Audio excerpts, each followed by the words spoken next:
What is up, Planeswalkers? Theorix6 back with some more Magic the Gathering Arena, and we're getting back into our new player deck upgrades. This time we're doing the blue-white one. That's a historic base. This is what you're going to get out of the box. The deck is not terrible. It does seem to struggle a little bit with the late game, as it does kind of essentially top out at 4. So you don't really have a lot of bombs. The consistent version, this is us just trying to modify the deck a little bit. Obviously, we can't modify the number of rares since we're trying to keep this budget friendly. But we did try our best to make sure that we have as many 3s and 4s as possible. It did seem like this deck was more rare laden than the uncommons, or than the monocolors. So you can see there's a lot fewer 4 and 3 ofs. This is essentially a 4 because they do a similar task. So, and we'll go to the upgrader. Once again, essentially I wanted to make sure these decks were new player friendly. So I went ahead and had them be mostly commons, non-commons.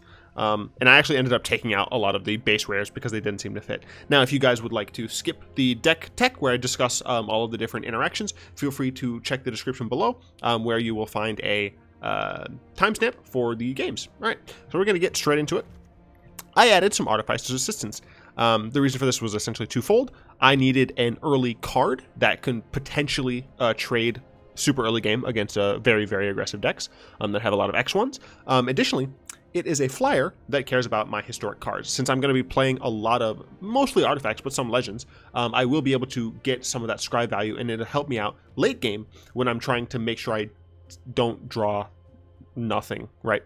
Founder of Renewal is a cheap historic trigger. I want to make sure I'm able to have some sort of cheap enabler for historic cards, so I'm able to get use of my later game cards that care about me casting historic spells. And after I end up casting this, I can either, against an aggressive deck, keep it in play to make sure I'm gaining life, or I can sack it in order to draw a card, kind of cashing it in for double value, the ETB historic part, as well as the drawing of cards. Gleaming Barrier is just another kind of 2-for-1 historic card. We're able to get the historic trigger when it enters because it itself is an artifact, and then if it dies, we'll get another artifact in the treasure, which will trigger our historic cards yet again. This card also plays fantastic double duty as just a way to survive against really aggressive decks. Voltaic Servant. I only had this as a 2 of. It works very well with Traxos, and it does work with some of our other rares, but it doesn't work.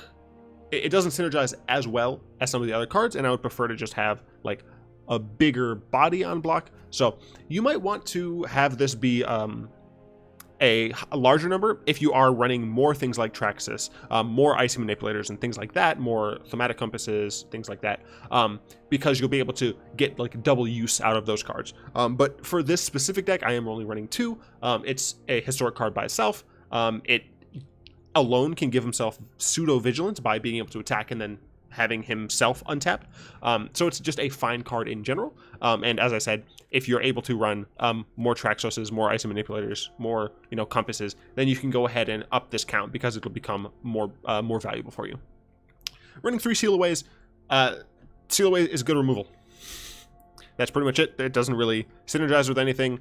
It has flash, so later in the game, if you get out a Wrath and your opponent attacks with something, you can Seal Away, or if they don't, you still are able to play some of your historic cards. So, Blink of an Eye, very similar to Seal Away. We just needed some way to remove some of our opponent's permanents so we can kind of tempo them out, at least in the early game, and then late game we can tempo them as well as draw some cards. It's just kind of a necessary backbone skeleton card that doesn't really synergize with the remainder of the deck, but is kind of necessary to make sure the deck will function properly. Then we'll move on to Thaumatic Compass and Treasure Map. They're similar purposes. Essentially, they're just good historic cards that you're able to get activations out of to eventually get to some form of value land. This one will help you draw in the late game, as well as get a bunch of historic triggers all at once. And Thaumatic Compass will allow you to not die to like a really big creature on the field, right? So that's essentially what these are for. I would suggest focusing more on Treasure Map, because Treasure Map will have more historic triggers. It's cheaper to activate, which means it's better with Voltaic Servant. and then it will draw you cards. And in a deck like this, you do want to maximize the amount of cards you draw. So if you do end up trying to maximize on these types of effects, I would definitely suggest Treasure Map over Thaumatic Compass. Then we go to Trusty Pack Beast. Sometimes they blow up our Traxos, and since we only have one, we need to get more. Trusty Pack Beast is just a very valuable card when you're losing parts of your deck that are important, right? The majority of the historic cards in this deck are artifacts, and if your opponent gets rid of them, we need ways to get them back, and this is just a value card that can buy those things back.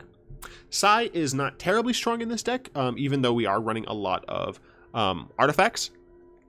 It is a historic card itself, and it does create more artifacts, but I feel like we would want even more. I think we would want to lower the like historic part and make it more about artifacts than it currently is. Essentially, we would want to lose things like Wrath, we would want to lose things like Teshar, maybe Daring Archaeologist, I'm not entirely sure, and we'd want to super focus on the artifact aspect in order for me to suggest Sai as an early rare craft. For me, my early rare craft I think would be Traxos. This card was actually a lot stronger than I expected it to be because of the fact that it's trample, and essentially every turn this card is untapping for you. If you're able to get this out on turn 4, you're almost certainly going to be able to just crush your opponent by playing a single artifact a turn. Moving on to Skittering Surveyor and Skyscanner. The reason I'm talking about these two cards is because, as I said, they are relatively similar. Skittering Surveyor gets you a little bit bigger of a body for losing flying, whereas this is just a 1/1. This you can get any basic land to put in your hand. This you get a random draw. And for me personally, I think a random draw when we have so much scry in the deck is actually better than getting an individual land. And the flying helps a lot when you have things like Antiquities War to make sure you can actually get through with your 5/5 artifacts. That's why I have Skyscanner at higher. You honestly could probably just run 4 and none. If you are able to make the deck a little bit more streamlined, if you're able to have those extra Traxoses, have those extra Antiquities War, I do think Skyscanner in the long run is just going to be a better card overall. Next up, we have Daring Archaeologist. It's one of the cards that came with the deck. It's actually a pretty good card. It's essentially Trusty Pack Beast for 1 more mana with 1 more point of initial power, but whenever you cast a historic spell, so it's not just when you get something like Sai or your treasure, so it does have that restriction, do keep that in mind, but whenever you cast one, you do get a 1/1 counter on it. So on your following turn, this is almost guaranteed to be a 4/4 because you are returning an artifact from your graveyard to your hand. So at the very least, this is a fine card, but in the good scenarios where you're like buying back important things, I can definitely see you wanting to have this card as multiple copies. The problem is I don't know how many. 2 is probably fine. If you run 3, you definitely have to, I think, get rid of something like Wrath because your 4 slot is so incredibly clogged. And it does kind of compete with Teshar. I think Teshar would go into a different type of deck. Whereas this would, I think, go into a kind of Sai. So like you would focus on Sai and Daring Archaeologist as your like main creatures. And then you'd have like Traxos and Antiquities War as your like big finishers. And then you would just fill it out with a bunch of these artifacts and some other ones. But Teshar, I think, is a little bit different where you can go kind of a combo route. There's actually a combo with Teshar and like some card from Kaladesh that I don't actually recall, but it's like a rare, so you probably won't end up actually playing that since this is for new players who don't necessarily have all of the rare wild cards. But this is still just like a fine, valuable card. Whenever you cast a historic spell, you get a creature back to the battlefield. So it has to cost 3 or less, but notice our Skyscanners, they cost 3. So if our opponent kills them, we drew a card, we'll cast something else, we'll get this back and draw another card. The value is real. That said, Teshar is probably one of the weaker 4-drops that we do have. Teshar definitely is a card that you'll want to play around with a lot and build around what you see as being the good aspects of them. I wouldn't suggest crafting for this card. This is actually one of the cards I would suggest cutting for more Traxoses because the Traxos does work better with the deck. And speaking of Traxos, I'll just talk about him now. 4 mana 7/7 trample. That's a fantastic card. He enters the battlefield tapped and doesn't untap during your untap step, which is unfortunate, but he untaps whenever you cast a historic spell. We have a lot of those. The majority of the deck is historic, so it's probably going to work. We're running 2 Antiquities War. This card's just really strong. I definitely suggest running 3 in a version similar to this where you're running a large amount of artifacts. If you're not going to go the artifact route, maybe you want to go more the legendary creature route, then definitely don't run this because it just doesn't work as well. If you run a certain version that I'll talk about later, there are going to be fewer artifacts that you're playing, especially cheaper ones, and you really want to play this with cheaper artifacts. So I wouldn't suggest that either. It's the Danitha equipment type deck. But as it is, in this type of deck, very strong card. Icy Manipulator. The deck initially, I think, ran like 2 of these, and I suggest cutting down to 1 because of the fact that it is in the higher end of your curve, and it doesn't technically do anything by itself. You are able to just annoy your opponents and tap down their best artifact, creature, or land, but that does tie up your mana. Every turn, it is a 4-mana artifact, and you don't really want to be playing a bunch of these like in a row, because your opponent is just going to be able to potentially run you down with the rest of their creatures, especially if your opponent's going wide instead of going tall with something. Going wide meaning they have a lot of creatures versus going tall meaning they have like a couple very large creatures. So it does have like a different value based on the exact type of deck your opponents playing. Of note, it does work really well with Voltaic Servant, because you'll be able to tap down one of your opponent's artifact, creatures, or lands, and then untap during your end step. If your opponent plays something that has haste or something, or they just play another artifact that's really annoying, you can go ahead and tap that down as well. So it's a nice little combination there. But yeah, then our land situation is pretty normal. We kept most of the same. I actually think we kept it entirely the same, yeah, because this one does come with a Glacial Fortress, which is fantastic. That said, since this is only a 2-color deck and the majority of things in here are artifacts, you don't actually have to worry that much about getting your Glacial Fortresses. These are the rare dual lands. They might seem not worth it. You might be saying, like, why would I run this as opposed to Meandering River? This is something I know a lot of new players struggle with. I know I struggled with this when I first started, recognizing the value of a dual land coming in untapped. So this will come in untapped almost every time after the first turn, because you're almost guaranteed in a 2-color deck to have a island or a plains out on turn 1. And the fact that this always comes in taps means that you might just lose a single turn where you can't play on curve. So you play a turn 1, and then you play a turn 2, and then for your 3rd drop, you have to play Meandering River. Well, now you've missed your turn 3, and if your opponent is able to still have their turn 3, and then their turn 4, right, they're technically ahead of you on their mana spent and their mana spent on curve, and therefore they can potentially just take that small advantage and run away with the game. So that's really why you want to maximize these enters untapped lands in most scenarios, but because we're playing a deck that runs so many colorless cards, we don't actually have to worry too much about it. For the majority of the time, we are not going to be worried about mana. I know some of the other decks in the new player experience down the line, I am going to suggest crafting for those really quickly, but this one, don't really have to worry too much about it. You might even find the scenarios that I'm talking about with Meandering River, and you might want to cut Meandering River, honestly. It might just be better in this type of deck to be running nothing but basics and then like these 3 cards. And the reason Field of Ruin is in here is just to destroy random cards that your opponent's playing. Ironically, the sideboard is easier to see like this. So I'm going to talk a little bit about the sideboard here. So we have Short Sword in here because it would go with a Danitha type of deck. So there's another version of the deck that you could build that uses more legendary creatures as well as your equipments as your artifacts that are historic. So what you would end up doing is running things like Baird in this deck is a very strong card. It helps you to not be attacked on the backswing, and it's a great attacker by itself because it has vigilance. You'd be running Danitha because she's just a valuable creature on her own. Black Blade Reforged, you'd want to run a couple more of these, probably just 2 in the deck, and then some short swords and probably other equipments that are well costed for what they do. This way you're getting a couple of the historic triggers from just the most valuable cards, things like the Bird, which also carries swords very well. Things like where are you? Traxos is still good in that deck, and Wrath would still be good in that deck because you're able to play your legendary creatures at instant speed. So that's one version of the deck that can be pretty helpful. these are some other cards that you can consider. I ended up not playing them for various reasons.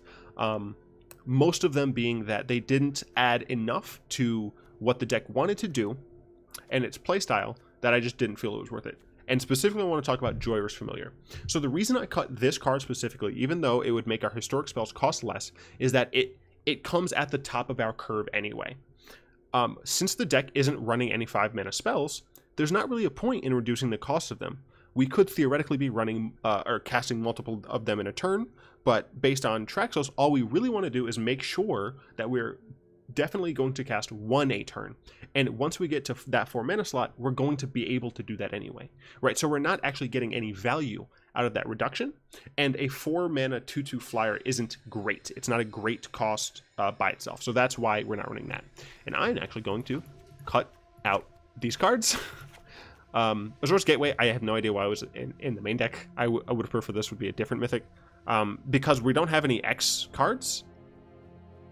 So there's not really a reason to run Azor's Gateway. We're not really getting anything out of it. If you end up running something like Walking Ballista, where getting a large number of X matters, then that's a good reason to run Azor's Gateway. But personally, I don't suggest running Azor's Gateway. A lot of these other cards, if you do own them and you run them, my only suggestion is try to make sure that you run as many 3 and 4 ofs as possible. As you can see, there's a lot of 2 ofs. And 1 ofs, but that's because the rare count was a little bit oddly distributed. But try to run as many 3s and 4s as possible, because that'll just keep the deck relatively consistent. Let me, save and exit. Just had to Alt-Tab over to OBS to make sure everything was going fine, and it was, so let's get into a game. I was actually playing Upgraded, yeah. So I was actually testing this deck on my laptop, and the laptop arena doesn't save the same settings. So going against Paradox Cycle. I actually played a game against another artifact deck, but this one resolved both versions of Tezzeret, and they had both at the same time, and I was still able to win that game. So this deck is able to get there, even though it tops out at 4, and it looks like it might just be a bunch of wonky stuff. This is a relatively slow hand, and we're going second, which is unfortunate. I have no idea why there's lines like that. Do you guys see that? It's like little line things. That's weird. But I think I'm still going to keep it. And we can turn 1 this, since we don't really have any other turn 1 plays. And we did get a second turn. That's pretty good. Let's see what our opponent has here. Playing green-white, potentially Katz. Oh, Saprolings, okay. And we're going to be able to play the Gleaming Barrier, which can block some of these. And I'll probably end up playing Skittering Surveyor, because it does line up a little bit better against these, unless my opponent does have exactly that card. So it no longer runs up as well. And I'll go ahead and block, because it's unlikely to die. So I am running this in full screen now, so it should theoretically look better. I'm actually going to go ahead and play Sai. This is a decent position for Sai, because I do have some value here. And Sai is another X4, so I'm able to block these relatively well, right? So we can stem the tide a little bit against our opponent, and hopefully we can get some value in there with something like Daring Archaeologist. Let's see what our opponent plays on 4, though. So if they play a Planeswalker, we're not in a great position here. Well, no, we could Sky Scanner, and that'll give us 2 flyers to kind of chip away at it. It's very possible that our opponent here is going to buff their guys. And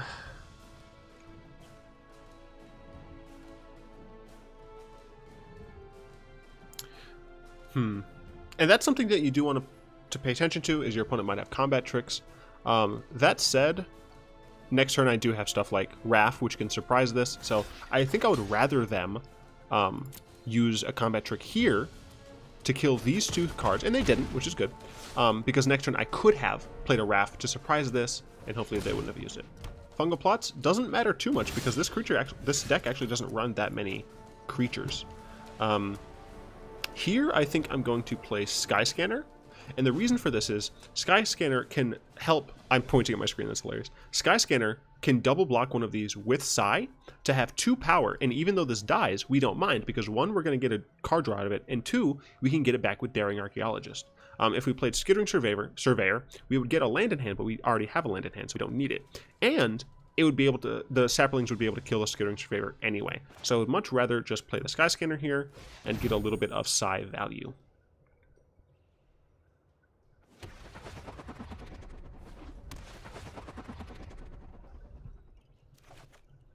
Ooh, and that's also fantastic. I could save it for Daring Archaeologist. So the options here are play it now and get a Thopter with Psy, or I can wait till next turn where I'm almost guaranteed to be playing Daring Archaeologist, so I can, excuse me, make my Archaeologist larger. And I think I'm going to do that. You do not always have to play the cards that you get as you get them. There might be some scenarios where it's better to sequence them slightly differently. Migration. Shana? Sure. So I assume my opponent is not going to attack here. They could, but they would lose one of these. And they didn't. Okay. So here I think I'll play my Skittering Surveyor. It's just going to continue adding to the board. I'm getting nice value here. And what I can do, go ahead and get an island here. This is nice because, one, it gets me a few more islands, as well as slightly thinning my deck to make it a little bit better for me to be able to draw just good cards. Tenacious Dryad is a problem. It's unlikely to attack, and it makes them larger.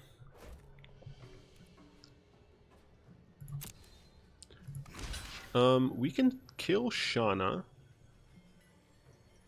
1, 2, 3, 4, 5. But we would lose, like, everything. But I don't mind losing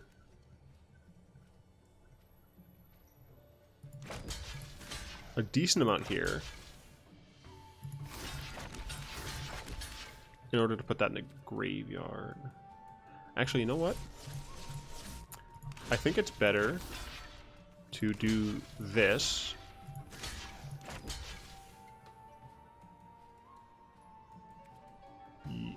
No. 2 blocks. And then we can go ahead and sacrifice these. I think we would have just lost too many things in this situation. The problem is Tenacious Dryad, since we aren't running something like Cast Out, we would need to get like exactly Blink of an Eye, because our opponent is just going to get a ton of value out of this, and it's going to be very hard to deal with.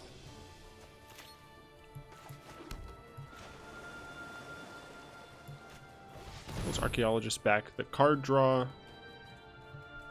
Yeah, unfortunately, I think our opponent is just going to be able to beat us here. Their cards are just a little bit stronger. Yep, let's take this action. Let's get some value.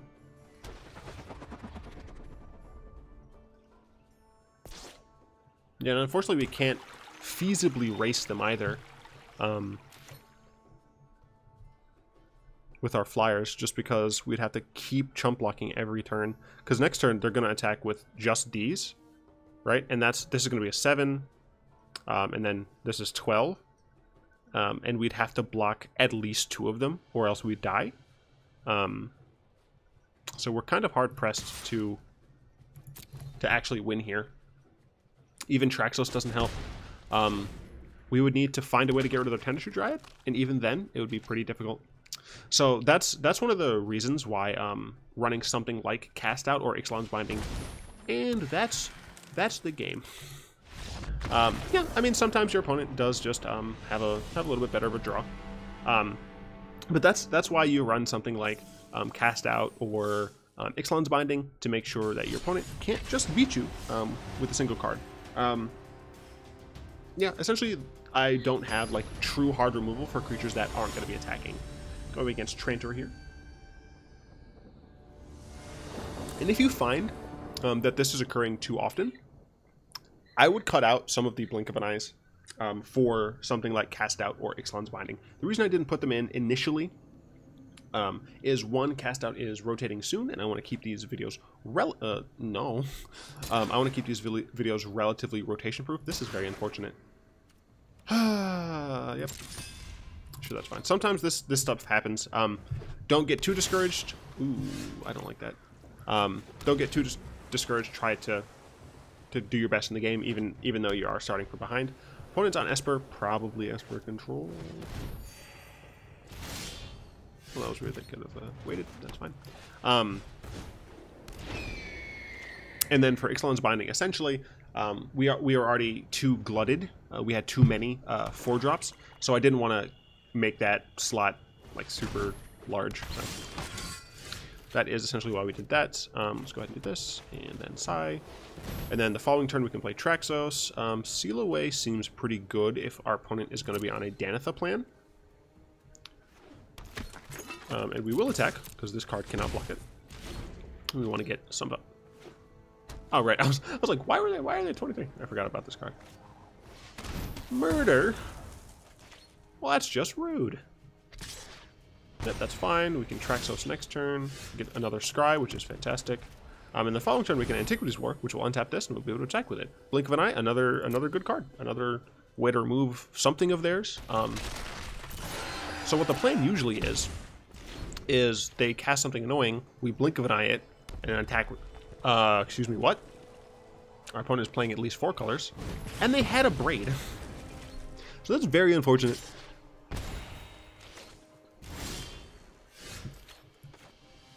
Oh, right, this is Vigilance. Yeah, I'm dumb. Make sure you read cards. I didn't mean to press done, that's fine.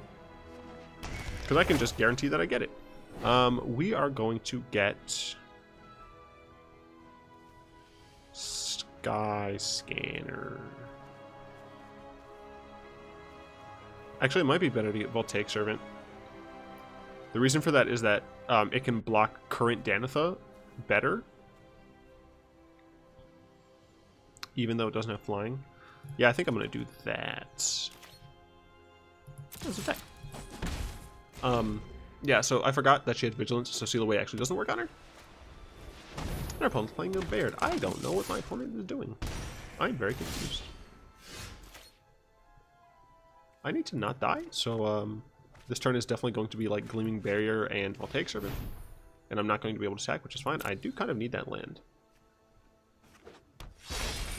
Yeah, let's play Servant. Yeah, Vigilance too, right? Yeah.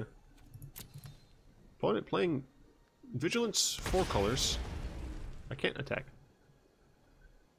Yeah, I can't attack. Alright. So next turn we're going to have some 5/5s, but they don't have Vigilance, so it's not going to be great. I am a little worried here that our opponent's going to do something fishy. But I guess I would rather do this.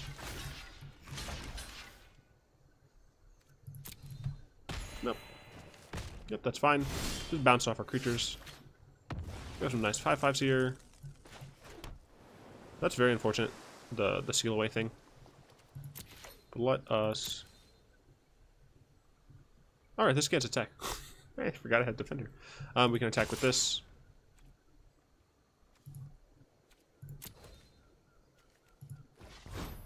I wasn't sure how it was going to make me tap. Cool.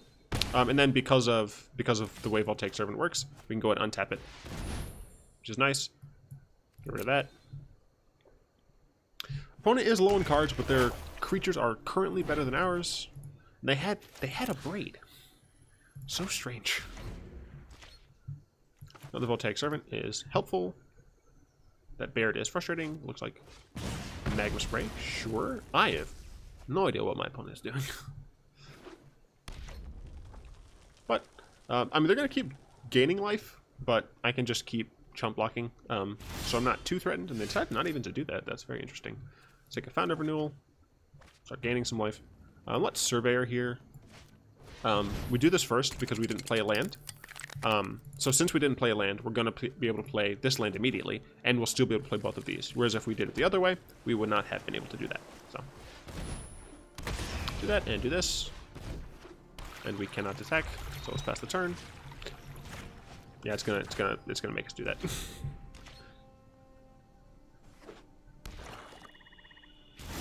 All right, let's draw some cards. And we have a lot of 5/5s. So let's play this. Combat. Attack.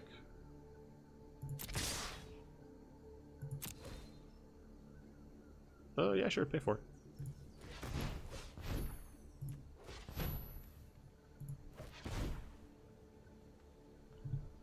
So let's see what our opponent does here.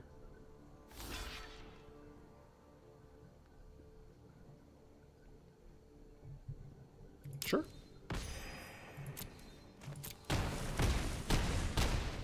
Fantastic. And we can untap some things. Let's untap this. And untap this. Okay, I apparently did that wrong, but sure. Whatever. Unfortunately, that was both of our Antiquities War, and we've lost Traxos, so it's going to be a little hard to finish this game off. That Gonti is annoying. Likely we'll end up sealing this away.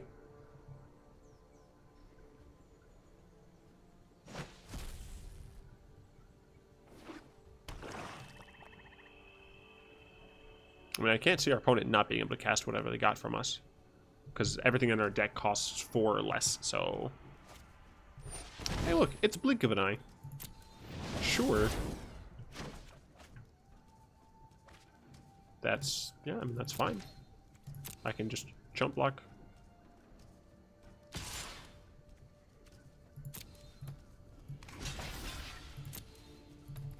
That's... yep, that's a thing that happens.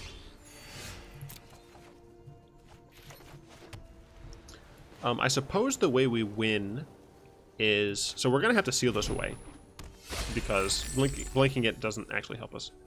I suppose the way we win is just, like, chip damage with flyers. That really does seem like the only way we can finish this game off from this. That is awful.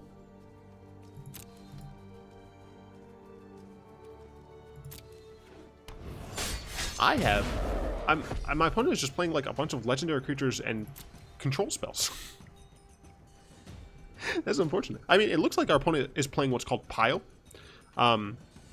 where you essentially just cast all the cards that you're able to like cast that are like remotely good. So this is a thing that happened. I hope they attack with Gonti. The thing is, like, I need to get rid of Scarab God now. Like, I can't even like kill Gonti with it. And I can't triple block because then 2 of my creatures die. Probably the Voltaic Servants. Man, that's awful. I think I accept it.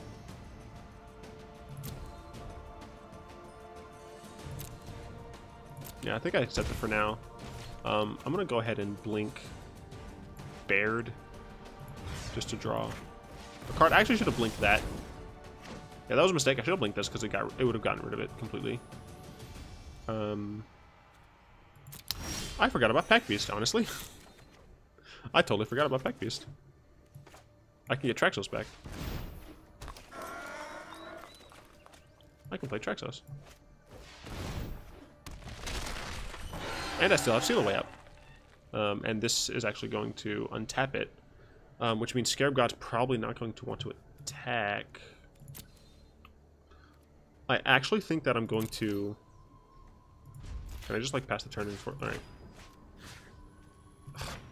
The thing is, like, I was thinking about not untapping Traxos, because I would want my opponent to... I would want my opponent to attack with this so I can seal it away. But then I was thinking, well, they could still just attack with Psy, and then I just, like, essentially take damage for no reason, so... Yeah, once again, it's very unfortunate. The type of deck we're playing against. You just don't expect to play against a gold demise.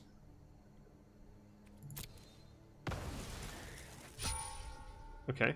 Looks like he will attack with Scarab God, so I'll at least be able to get rid of that.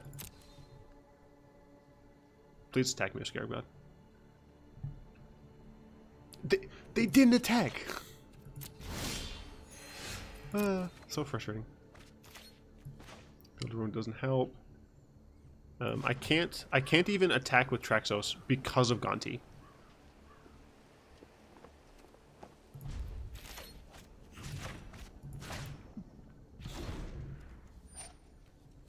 So my opponent can now steal Skittering Surveyor.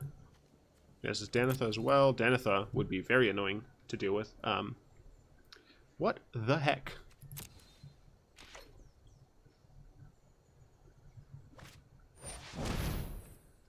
I was right. It's a legendary deck. Our opponent is playing a pile of legendaries.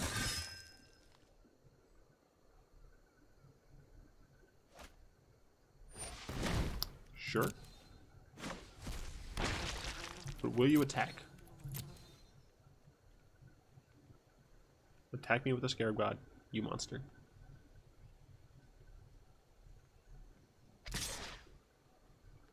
Are you serious? I hate you so much. Yeah, that's unfortunate. I'm just gonna chump with this. Ow.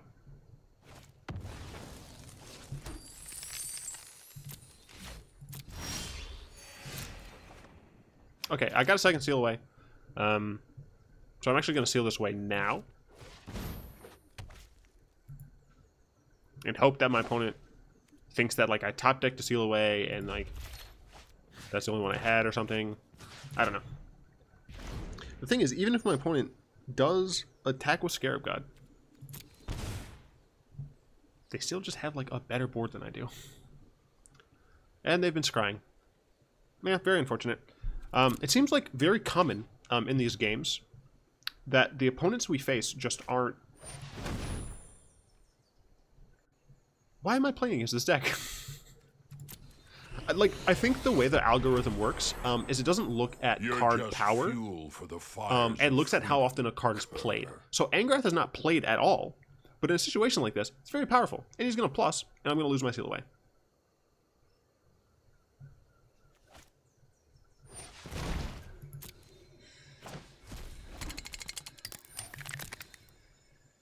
Yeah, it's very unfortunate that the algorithm, I think, works like that, as opposed to power. Because I think what they're doing is they're extrapolating power based upon how often a card is played.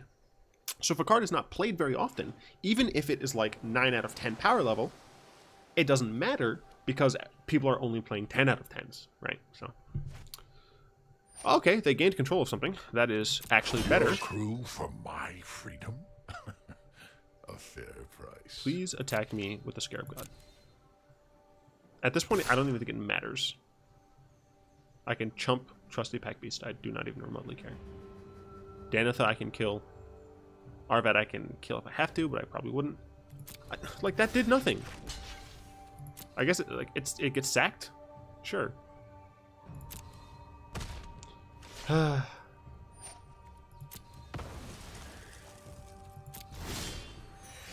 guess it's so they can get it? Yeah, I think I'm gonna go ahead and concede. I hope you guys can see that the deck isn't like actually bad. It's just that the decks that we faced were better. You know, Saprolings is like a tier 2 deck or something, and whatever that person was playing isn't a tiered deck, right? The deck itself isn't very strong. However, the individual cards are strong, and when you're playing budget decks, that matters a whole lot more. Right? If the average value, if the average power level of my deck is, let's say, 6, right? It's a little bit above average. The average power level is like 6. That doesn't matter. Even if our opponent's like average power level is 4 or 5, if some of their cards, right, if the majority of our cards are 6s, but if some of their cards are like 8s, then we're just not going to be able to deal with it. That said, the deck is actually good. I did win 2 games So let's say, yeah, I guess at this point I've won 2 games, I lost 2 games, which is about where you should be, right? I won about 50% of the games I played with this in my testing. It essentially has just been the opponents just got some better cards, and I'm not going to like show you guys just wins. You will lose, but I do think the deck is good.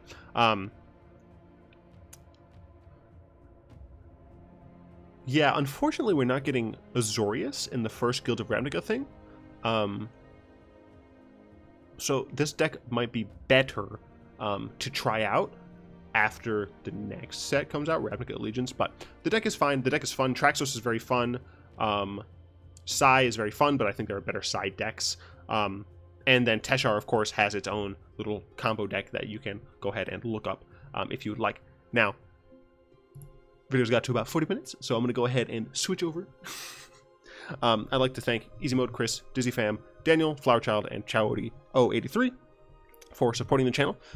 Their Patreon allows me to, their Patreon contributions allow me to buy packs so that you guys can request decks, and so that the channel is like cool and fun and junk. If you'd like to join them supporting me, you'll find links to the Patreon down in the description below. I'm going to try and blitz through the remainder of these new player decks so I can get to theory crafting on some sweet Guilds of Ravnica decks that I'm really looking forward to playing. I'm looking for hopefully zombies, depending on whether or not Golgari delivers. Bolas control, I'm almost certainly doing. A green-black or an Obzon mid-range deck, I'm almost certainly doing. And I think Muldrotha just like makes itself, so I think I'm going to do that as well. So those are the decks that are going to be in the pipeline post-rotation, and we'll see how long that takes, depending on whether or not there's a wipe. Anyway, if you guys liked this video, go ahead and tap that like button, add a subscription to your Mana Pool, and cast a comment to the comment section down below. And until next time, all will be one.